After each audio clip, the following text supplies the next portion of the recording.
ছোটবেলায় বুঝতাম না মা এত কিছু কেন করে। সকালে ঘুম থেকে উঠেই খাবার বানানো, স্কুলে যাওয়ার জন্য সব ঠিক করে দেওয়া, আর রাতে দেরি করে আমার জন্য অপেক্ষা করা, সবই যেন তার দৈনন্দিন কাজ ছিল। আমি কখনো জিজ্ঞেস করিনি, মা তুমি ক্লান্ত হও না? মা শুধু হেসে বলতো, তুই ভালো থাকলেই আমি ভালো থাকি। বড় হওয়ার পর জীবন বদলাতে শুরু করল। বন্ধু, কাজ, দায়িত্ব সব কিছু নিয়ে ব্যস্ত হয়ে পড়লাম। মায়ের সাথে আগের মতো কথা বলা হয় না, একসাথে বসে খাওয়া হয় না। একদিন হঠাৎ খেয়াল করলাম মা আগের মতো শক্ত নেই, চোখের কোণে ক্লান্তি, চুলে সাদা রং। সেদিন প্রথমবার মনে হলো মাও তো মানুষ।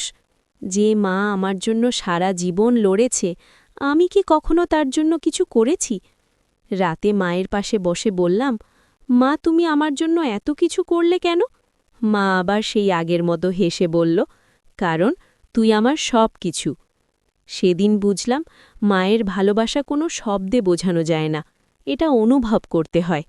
কারণ পৃথিবীতে অনেক সম্পর্ক আসে যায়, কিন্তু মায়ের ভালোবাসা সব সময় একই থাকে, নীরব কিন্তু সবচেয়ে গভীর।